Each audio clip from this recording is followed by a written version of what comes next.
We're very excited to be joined by Robert Francis Kennedy Jr. He is an author, an activist, and a presidential candidate. Sir, thank you so much for joining us. We really appreciate it. Thanks for having me. Yeah, it's our pleasure. So one of our goals here, sir, is we know you've been doing quite a bit of interviews. We would like to treat you seriously as a presidential candidate. We want to get to some things which we haven't seen you touch on before. We know some of the issues that animate you the most. We won't leave those to the side. We want to make sure that we get as much ground as possible. So our first question is actually a very basic one. Why do you think that you should be president? Well, I'm running because I'm disturbed about the direction our country is going in. Not only our country, but my political party. And that it really culminated during the my unease with what's happening culminated during the pandemic when I saw all of this kind of almost like an orchestrated assault on the Bill of Rights, that suddenly it was okay to censor speech, particularly criticism of the government, which has always been the purview of American citizenship. And then they went after freedom of worship. They closed every church in our country for a year with no scientific citation, no democratic process, no notice and comment rulemaking. They went after jury trials so that we can no longer, which are guaranteed by the Seventh Amendment, in any case or controversy exceeding $25, Americans are entitled to jury trials if somebody harms you. But suddenly, you couldn't sue vaccine companies or pharmaceutical companies or any kind of medical provider, no matter how negligent they were, no matter how reckless their conduct, no matter how grievous your injury. They went after property rights. They closed the Fifth Amendment right to due process and just compensation. They closed 3.3 million businesses with no due process, no just compensation. They went after the Fourth Amendment, the Fourth Amendment right to, or prohibition on warrantless searches and seizures was just left by the wayside as we encountered all of these kind of intrusive government mandates where you couldn't essentially leave your home without showing your private medical records, et cetera. And, I personally was subject to a lot of the censorship, but more disturbing, mothers who had injured children, people who said they suffered or felt that they had suffered injuries from the vaccines, doctors who wanted to provide medical advice on early treatments were all banished from the internet. And, it started becoming a country that I didn't recognize. My own political party was at the forefront of that, the spear tip of those moves, and our party suddenly became the party of censorship, the party of pharmaceutical companies, the party of fear, and now the party of war.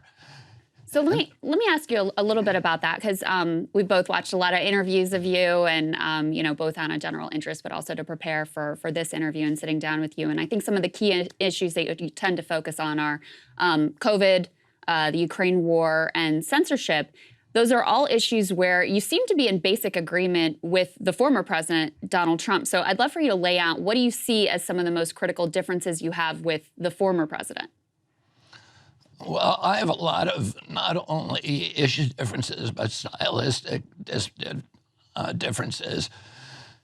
I think my approach to people and politics is very different. I'd say, in terms of issues, probably the biggest departure is on the environment.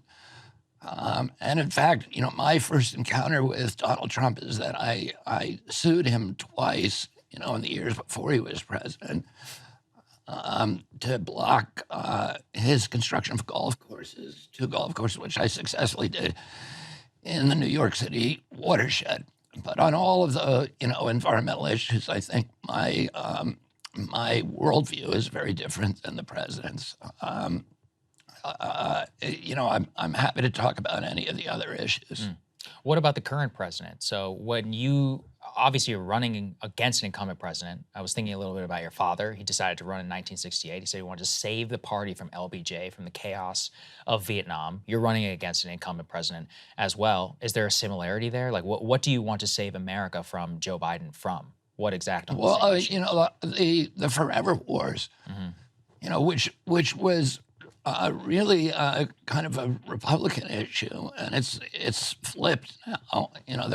I think there are many more Republicans who are skeptical about this war We should be making peace around the world.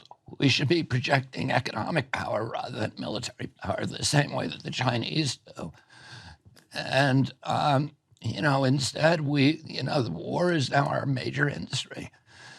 And weapons are one of our largest exports. And that's, that's the inverse of everything that America was supposed to represent to the world. My uncle, President Kennedy, said when he was asked by one of his two best friends, Ben Bradley, who is the publisher of the Washington Post, asked him what he wanted on his gravestone, and he said he kept the peace. And when Bradley asked him about that, he said he felt that the principal job of a president was to keep the country out of war. My uncle had been in World War II. He lost his brother in World War II. His father was adamantly had opposed World War I. As ambassador to England, he had tried to keep the country out of war. This is before we knew about Hitler's atrocities. The final solution didn't begin until 1943. My grandfather believed that the best strategy for the United States, there's a famous historian called Paul Kennedy, who's no relationship to me. He's a Yale historian. He did this very influential book on the declines of empires. And he went through all of the empires in the last 500 years and shows that each one of them destroyed itself, cannibalized itself by overextending its military abroad. And my grandfather knew that. My grandfather had 9 kids. He could not conceive of an issue that would be worth the sacrifice of his child. My own son fought in the Ukraine war, in the Kharkiv offensive. He joined without telling us. He went over to the Ukraine, joined the Foreign Legion, and he fought as a machine gunner for a special forces unit. But I can't conceive the grief that I would feel if I lost my son in that conflict. And there are 300,000 Ukrainian parents who have lost their children, and maybe as many as 70 or 80,000 Russian parents, which is something that I don't think we should be happy about, that we should be celebrating. The war is bad for us from a geopolitical standpoint. We shouldn't be pushing Russia and China together. And it's, and we went to that war for the right reasons, out of compassion for the best of American character and virtues, the compassion for the Ukrainian people who were victimized by an illegal and brutal war invasion by the Russians. But it ceased at some point being a humanitarian mission, and it became an agenda, a geopolitical agenda to exhaust Russia, to do regime change with Vladimir Putin, which is the opposite of humanitarian impulse. Sure. And they've been out front, up front about that at times. They've admitted that it's the goal. Yeah. One quibble with you, I've seen you mention this 300,000 Ukrainian deaths number a couple of times, and I wasn't able to find. Can you tell us where does that number come from? That was, I forget the name of it. It's the commander of the Ukrainian forces. And it was in his conversation with the NATO commander, which was publicized. Because we saw in the leaked documents it was. I believe that's correct. Okay. But I will provide you with that citation. Okay. Yeah, I'd love to see, because we looked beforehand and weren't able to see that. There were different numbers in the leaked documents, so we just want to be accurate. Well, let me. I'll get you that today. That'd be great. Thank you, sir. Okay. So day one agenda. What are the priorities? The priorities on day one will be pardoning Julian Assange, and then starting to fix NIH, FDA, CDC, get them off of their subsistence relationship with the pharmaceutical industry, and unraveling that agency capture, putting the right people in that agency who know how to do that. And is that just a matter of different personnel Or do you need to have a public option for pharmaceutical companies? Do you need to nationalize the pharmaceutical industry? What does that actually look like? I don't think that's the right thing. I think we need to get pharmaceutical money out of the regulatory agencies. NIH personnel should not be able to collect royalties on pharmaceutical products that they worked on, which they can do today.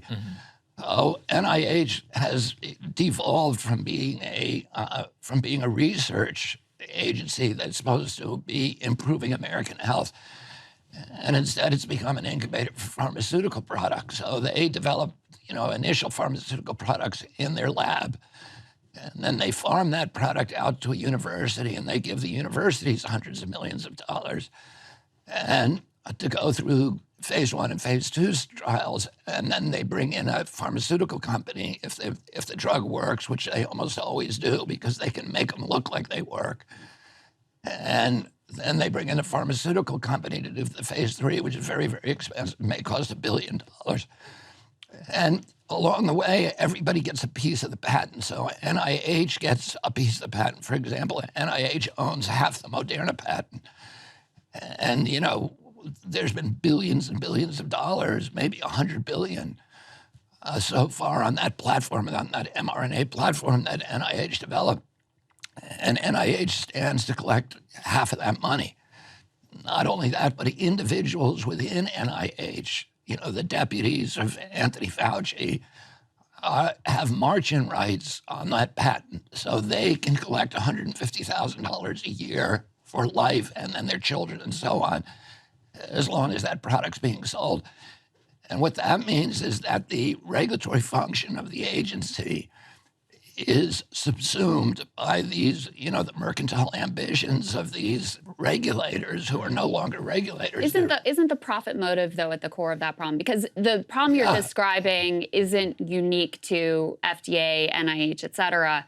You can go down, I know you would talk about the EPA, you probably have direct experience there as an environmental lawyer, but you can go down the list of these agencies and you see the way the revolving door works, you see the way that there's a lot of industry capture, because ultimately, we have a health insurance industry and a hospital industry and a pharmaceutical industry that has the bottom line as the bottom line. Isn't that really the root of the problem here? Well, do you mean human nature? I mean, the profit motive. I mean, putting the profit motive above health. The profit motive is human nature. So, in a democracy, the challenge is how do you insulate public institutions from the human impulse for greed and acquisition, acquisitiveness. And that's really, to me, that's the solution, is you get the money, half of FDA's budget, almost half of FDA's budget comes from pharma. And so, they're not really working for the public interest, they're working for the pharmaceutical companies. CDC buys about $5 billion worth of vaccines a year from pharmaceutical industries in secret deals with, that are sweetheart deals that benefit those companies. A product that CDC has previously approved and mandated effectively. And then CDC then is under under pressure then to make sure everybody takes those products and to not find problems with those products. If problems arise, you want the regulator to be the first one to notice. And some of these disincentives. So we have a system that is being corroded by conflicts of interest. Yes. And some of these issues... You want to remove those conflicts of interest as much as you can. You'll never get rid of all of them, but you want to remove them as much as you can. And it's really like agency capture on steroids now because the conflicts are so rife and pervasive. And the U.S. healthcare system is uniquely good in certain respects in terms of advanced treatments, et cetera, but uniquely bad in a lot of other respects in terms of, chronic illnesses and the expense. I mean, we pay way more for healthcare than other developed nations, and we get way less. As you know, every other developed nation in the world has universal health care. Do you support universal health care through a Medicare for All program or something similar? I would say my highest ambition would be to have a single payer program, which, with that people who want to have private programs can go ahead and do that, but to have a single payer program that is available to everybody, I don't know how politically realistic that is, but if you ask me, if I were designing the system from the beginning, that's what I would do. You're right, the system now is broken. We pay the most for healthcare in the world. I think we're 79th. We're behind like Costa Rica and Cuba in terms of health outcomes.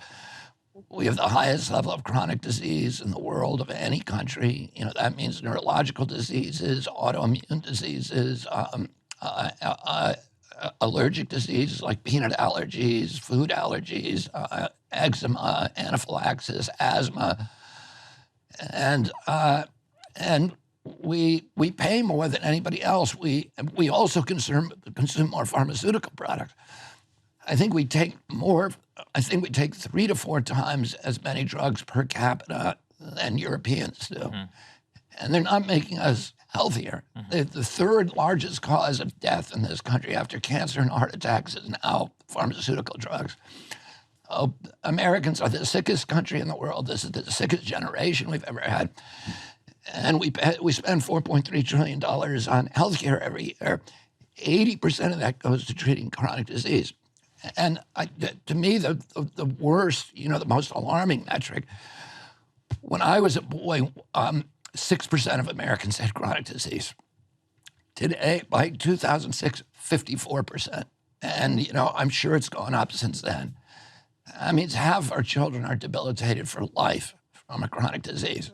And the pharmaceutical industry is making a lot of money on that, selling us the EpiPens, the albuterol inhalers, the anti-seizure medication, the insulin shots and all that, and they're making a killing. They make, $500 billion a year, but it's not good for our country. And what we need is public health agencies that are actually focused on public health rather than advancing the pharmaceutical paradigm and profits for these pharmaceutical companies. It's interesting to me. I heard you talk a lot about corruption. We were talking here about the profit motive. I was surprised, though. You did the interview with the All In podcast. I knew that you were against nuclear power, but you was talking with something interesting, saying that we should have effectively a completely free market energy system. And I guess I wanted to talk, with somebody whose father and uncle famously supported major public initiatives, which didn't necessarily pay out, but which yielded massive dividends in the future. Why should nuclear, solar, wind, or any power, honestly, float outside of public support systems if the overall social benefit of it unlocks economic potential? I'm just curious for the objection on the cost alone. I think the market is the best. Here's the thing: we don't have free market capitalism. Let me just say or that. Free market energy, right? That's why I'm surprised. We have the energy. The rules that govern the energy industry are written by the incumbents to benefit the dirtiest, filthiest, most poisonous, most toxic, most warmongering fuels from hell, rather than the cheap, clean, green, wholesome, and efficient fuels from heaven. In a true free market promotes efficiency. Efficiency means the elimination of waste, and pollution is waste. In a true free market would require us to properly value our natural resources, and it is the undervaluation of those resources that causes us to use them wastefully. In a true free market, you can't make yourself rich without making your neighbors rich, and without enriching your community. But what polluters do is they make themselves rich by making everybody else poor. Certainly.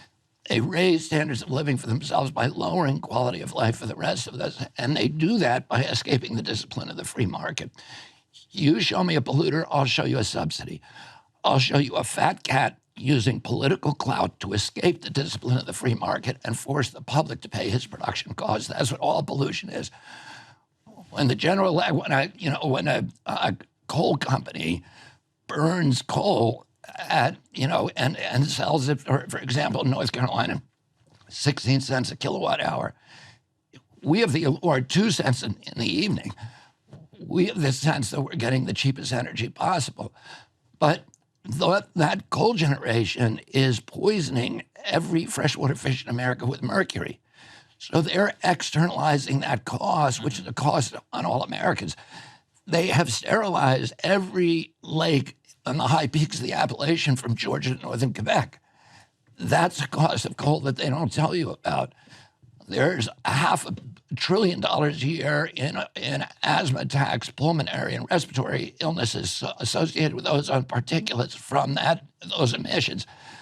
That's a cost that they should be forced to internalize. I don't think there's any debate here. I'm more focusing on nuclear, thinking. Well, I agree with all your criticisms, which is why I believe very much in a nuclear power future, and that's where I was surprised to hear you say that we shouldn't pursue a nuclear future and instead go in the direction of wind and solar, where we don't seem to have the same level of renewable energy production and actual efficiency. If we look at the amount of power that we can get out of these systems when they are properly constructed, I will concede a lot of the problems with the prior system. Let me say at the outset, the problem with variable power like wind and solar is not that we don't have the generation. We have enough generation just from wind, just in Montana, Texas, and North Dakota alone, to power 100% of the North American energy grid, and we could power all of North America by putting panels, PVC panels, on an area 75 miles by 75 miles in the desert Southwest. The problem is we can't transport the energy. Yeah, we don't have lines, we don't have batteries. But let me just get to the nuke issue. First of all, I think we should continue to explore nuclear power. Okay. And I'm all for nuclear power if you can ever make it safe and efficient. It's not safe. And if it were safe, they would get an insurance policy. They can't. It's not. It's not a bunch of hippies in tie-dye T-shirts that's saying it's not safe. It's guys in ties and suits from the AIG and Lloyd's of London who are saying your industry is so risky that we will not even consider writing you an insurance policy. So the nuclear industry had to go to Washington, to the Capitol, in a sleazy legislative maneuver in the middle of the night and pass the Price-Anderson Act, which immunizes all these plants from their own accountability. So if the Indian Point Power Plant blows up and irradiates all of the homes in Westchester County, New York, and Connecticut, and everybody in New York City makes New York City unpopulable for the next 50 or 60 years, who pays for that? It's not Con Edison. It's not the people who run the plant. The plant is inside. It's just like the vaccine companies do not have to pay for the consequences of their recklessness. So the company has no real incentive to make it safe because they're not liable for injuries they cause. So, and by the way, if you look at the cost from Fukushima, Indian Point is still leaking tritium every day into the Hudson River. Fukushima, if you look at Fukushima, there are, anybody can go and Google the wastewater tanks at Fukushima. There's so much radiation going into the Pacific that the only way of dealing with it is building water tank after water tank, and they go all the way to the horizon. And you look at what happened at Chernobyl. So, but ultimately, the ultimate arbiter of risk is the insurance industry. And the insurance industry is saying that the nuclear industry is too risky for us to insure. Now, is it economic? No. The last, I think, 2 plants built, one of them cost $9 billion per gigawatt. Yep. The other costs $16 billion per gigawatt. A solar plant costs $1 billion a gigawatt, and then you get free fuel forever. So the wind and the sun are free. A wind plant costs about $1.2 billion a gigawatt. So a nuke plant is 15 times what a wind or solar plant does. And the nuke plant, people say, well, it's variable power. You're not getting the power all the time. The same with a nuke plant. The nuke plant have outages all the time. Well, they want to run 91% capacity. I don't want to spend too much time here necessarily going through this because. Okay, but I understand your objection. Let me just say one other cost. What the big cost is storing the waste. which has to be stored for 30,000 Yes. years, which is 5 times the length of recorded human history. If you had the internal, no, there's no utility on Earth today will build a nuclear power plant unless it essentially is fully subsidized. So massive subsidies, and I don't think that's a good way to allocate public resources when you got part of the argument in favor of nuclear energy that even a lot of environmental activists have come around to at this moment is that the potential consequences of climate change are so dire that even though they recognize some of the risks and the problems, especially what do you do with the waste issue that you're pointing to here, the thought is, okay, but this is the tech we have, and climate change has these dire consequences we're already living through. So what I want to hear from you is, what is your view of the climate crisis, and what is your view of Joe Biden's reaction to that crisis? Do you think he's done too much, too little, or he's been about right? Well, let me just comment on your first question. If I'm not saying that we shouldn't spend money to avert, climate or to have cleaner air. Mm-hmm. Well, why wouldn't you take the cheapest way of doing that?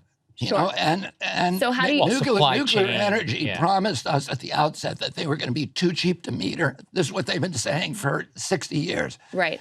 And instead, they've given us the most expensive way to boil a pot of water that has ever been devised by humanity. So why would you have the most expensive solution when there's cheaper solutions, far cheaper solutions? What do you think of Joe Biden with the so-called Inflation Reduction Act? There have been a lot of subsidies put into to solar and wind in particular to try to move towards a clean energy future. Do you think he's done enough? Do you think he's done too much? What do you make of his record there? The problem is I think that energy ought to be able to stand on its own.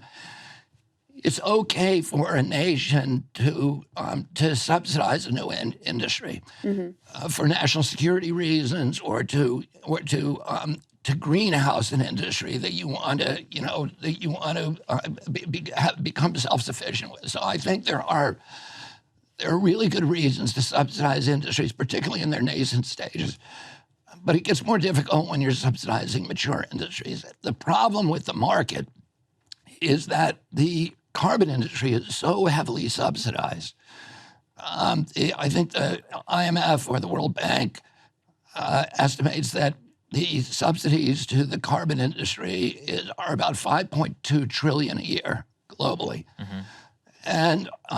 And so that sends a signal out that distorts the whole marketplace. Sure. So instead of choosing the cheapest energy, we're now having to subsidize the competitors to bring them up to the Don't disagree with you there. But I'm trying to get a sense of, what is your view of the climate crisis, and what level of investment is worth, putting in to deal with it? Do you see it as an existential threat? What is your view there? I believe that climate is an existential threat, but I don't insist other people believe that. And one of the problems with the climate crisis, and let me tell you, because on the areas of vaccines and public health and a lot of environmental issues, I, have made myself an expert the way that attorneys always do when they're arguing a case. I understand the science. I can read the science critically. I cannot do that with climate science. So I'm left kind of taking other people's word. And I think most people are in the same situation. We're all, basically saying, okay, 99% of scientists are saying, and the published science are saying this is, the climate crisis is existential, and it is being created by anthropogenic carbon production. Mm-hmm. I can't independently verify that, but the reason I believe it, and I also know, particularly the past 3 years, people, we've seen how science, particularly federally funded science, can be corrupted. And this is what the critics of, the Republican right is saying. We don't believe anything that federal science says anymore. And I can't go to them like I can with vaccines or pharmaceuticals or other environmental issues and say, you're wrong, and I can explain to you exactly why you're wrong. I can't do that. But I have seen in the these documents in the 1970s where Exxon's own science, Exxon had scientists working for them that prided themselves on knowing more about the fate of the carbon molecule in the environment than anybody else. And during that time in the 70s, they were saying to their bosses in the Exxon management, if we continue to burn carbon the way that we are going to warm the globe. And that actually is going to be a bad thing for humanity, but it's going to be a great thing for our company because we're going to melt the Arctic. And there's a tremendous amount of oil under the Arctic, and we're going to be able to exploit it. So you had people who were on the industry side back in the 70s who were saying this is real. Now, in my campaign, I'm not going to be talking a lot about climate. Why is that? Because climate has become a crisis like COVID that the Davos group and other totalitarian elements in our society have used as a pretext for clamping down totalitarian controls. But isn't that even more of a justification, if you think that, isn't that even more of a justification for you to argue in favor of an approach that doesn't result in the totalitarianism that you're fearful of? Exactly. So, and I've always been cautious about leaning on scientific evidence for climate because, and the reason is it's not persuasive to people who don't want to believe it. I worked for commercial fishermen on the Hudson River for most of my career and all across the country. They love the environment. Most Republicans love the environment. If you tell them you're going to protect this place, this sacred place, your backyard, the water for your children, you're going to protect against toxicity, they're all in. It should not be a divisive issue. The environment should not be a divisive issue. I understand what you're saying. But it's hard to persuade people that lines on a graph that say that sometime in the future you're going to suffer. Take my word for it. Right. And I want you to give up these things in your life. It just, all it's going to do is polarize people more. But what the argument I've always made is that all of the things that we need to do, whether you believe in climate change or not, you don't have to. And I'm not going to argue with you if you don't believe in it. But all the things we need to do to avert climate change, we ought to be doing anyway to avert war. You know, the oil wars that have cost us $8 trillion since 2002, the poisoning of every fish in America, the toxicity to our children, the asthma attacks, the ozone particulates, the sterilizing of the lakes on the Appalachian. These are all things that everybody's concerned about. And those are the things that I think we can get a consensus on rather than, and we're not going to get a consensus on climate. And climate using, the approach that we've been using up until now has stalled. And if the solutions, which are to get everybody to sign treaties and then have unenforceable milestones that they have to meet that nobody can enforce, that everybody can lie about, and that become an excuse for clamping down totalitarian controls on people, are things that are going to get a lot of pushback. If you talk to people about pollution, and let's switch to something that's more efficient, that's going to provide jobs, that's going to give us a new industry and economic growth, that's something that I think, we can unite people on rather than divide them. We've only got about 10 minutes left before I know you got to get out of here. Something we really want to talk about is the border, the current situation down there. How would you handle the current border situation? Would you preserve and keep the Remain in Mexico policy? What does an ideal asylum and immigration system look like under your presidency? First of all, I'm going down to the border in the next couple of weeks to talk to the stakeholders of the Border Patrol, the people on both sides of the border, and try to better understand it and better hone my policies to develop a solution that, first of all, number one, makes the border impervious. We cannot have people coming over, millions or hundreds of thousands of people coming over illegally. It's not good for our country. It's a humanitarian crisis on the border, and we need to end that. There are ways I know of doing it. I've heard many, many different ways, but I don't know myself. I mean, I know that Israel has not a wall, but it has fencing systems And they have the same issue that we do with African immigration, and they've been able to stop and stop the humanitarian crisis. We need to look at this as a humanitarian crisis, and we also need to be honest about the U.S. involvement in the policies that created these huge migrations of people. The decades of austerity programs that we've been imposing in Central America, of wars, of supporting dictators and oppressive regimes, of supporting genocides, of funding death squads in those countries, of trade agreements that were terribly imbalanced, that have created this migration. You look at the one country in Central America that we've never invaded is Costa Rica. And you don't see Costa Rican immigrants flooding to the border in the kind of numbers that we're seeing other people. Costa Rica today is the wealthiest country per capita in Central America. It's the only country that we have not tampered with. And all of these other countries, we funded these wars and death squads and everything else, and we need to change our policies. So would you commit to lifting sanctions on Cuba, on Venezuela? I mean, Venezuela is a source of a lot of the migrants right now. I would not have sanctions against Cuba or Venezuela. I think we ought to be encouraging those countries and not bullying them. And I think people need to be able to choose their own governments. If they're killing people, if they're committing genocide, then I think we should be doing sanctions. If they're doing something that threatens the United States, we should do that. But otherwise, we should try to work with these countries and de-escalate tensions and be a good neighbor and a good leader and not a bully. People all around the world want American leadership. They don't want bullying, and they know the difference. So I also want to ask you about abortion very quickly. Would you codify Roe versus Wade? What is your view on abortion in terms of national policy should you become president? I mean, listen, there's nobody that's fought harder in this country than I have for bodily autonomy and for medical freedom.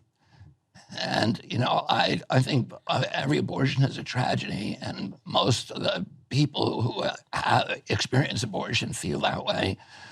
And we don't need to compound that by bringing in government and telling people what to do with their bodies. I just think that's, there's no good option, but the only option we have is to let the woman make that choice.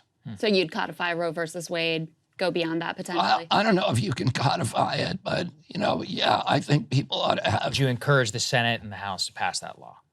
Like, what is the ideal abortion federal framework? In my view, people should have a right, and government should not be interfering. Okay.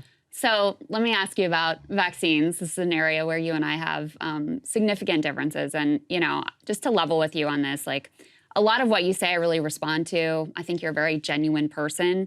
But the across the board, whether you want to call it vaccine skepticism or anti-vax advocacy, which has been a central part of what you've been up to for the past number of years. For me personally, it's an issue, and it's a real sort of red line. And I know I'm not alone in that, especially running in a Democratic primary. There are going to be other millions of people like me who have similar concerns. So how do you win them over? What's your message to people who think like I do? Well, but just tell me where you think I got it wrong.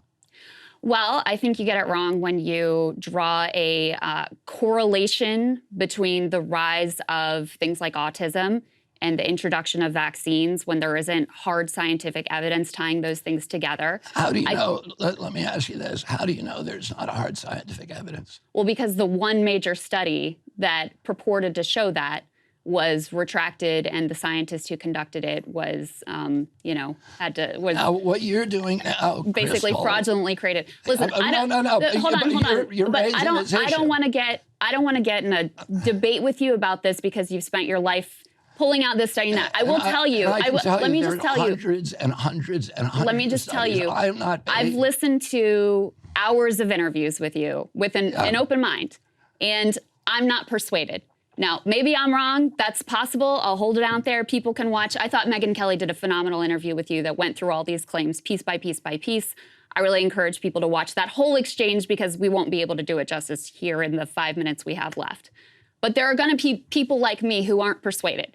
and who see this as an issue. And the fact that it's been such a central part of your advocacy means I can't just sort of put it to the side and say, oh, well, I'll just ignore, this piece that's been really important to you in your life. So you're running in a Democratic primary. You have a lot of people who feel even more strongly than me who think that, Dr. Fauci is a hero and all of these things.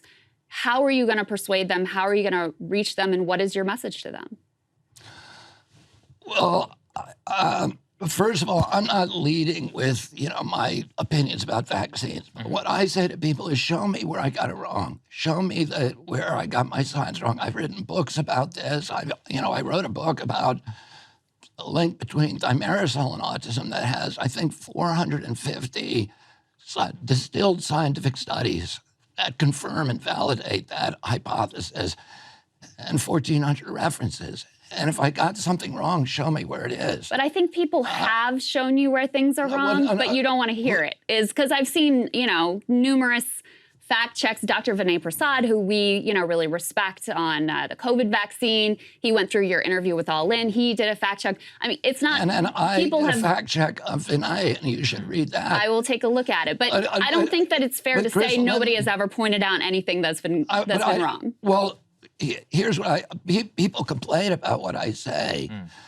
And again, I'm not leading on this issue, so people can either take it or leave it. But if you want to, what you just said about me, that I'm sort of hard-headed and stubborn and just won't give in, you're wrong about that. If somebody shows me where I'm wrong, I'm going to correct it.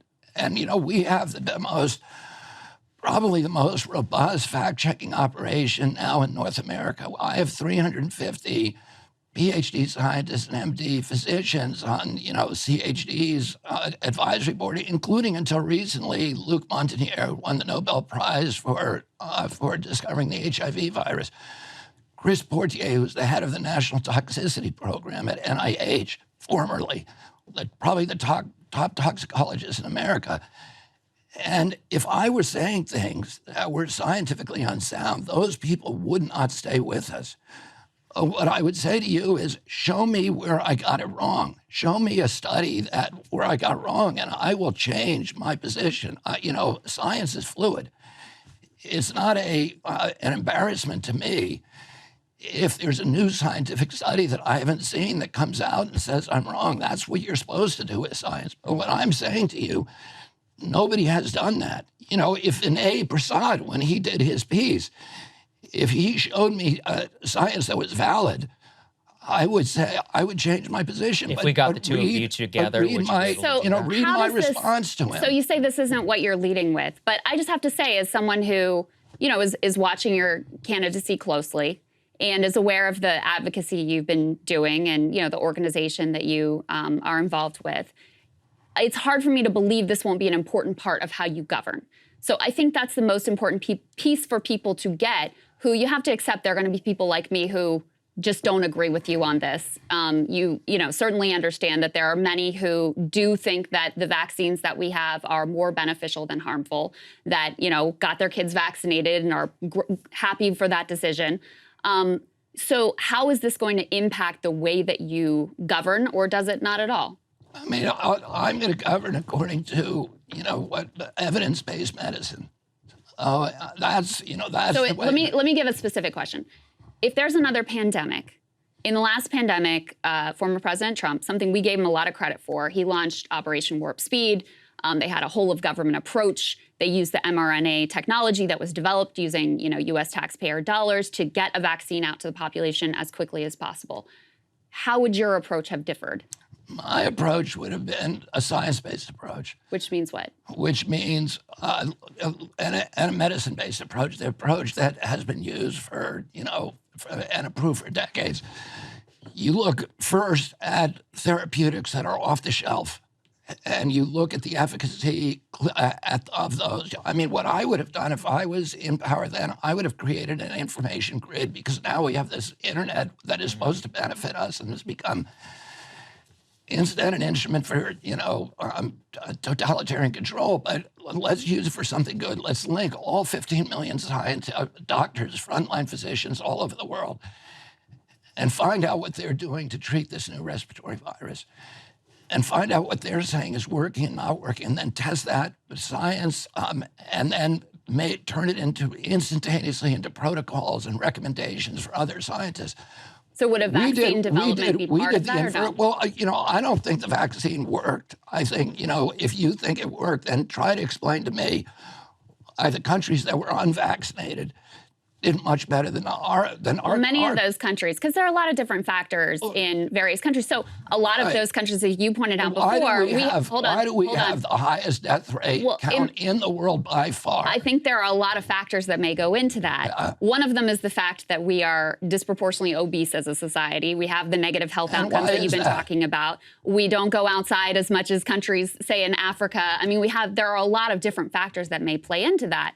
But I will say, did the vaccines work in the way they were initially promised to prevent spread? No, I don't think so, especially once you got to later variants.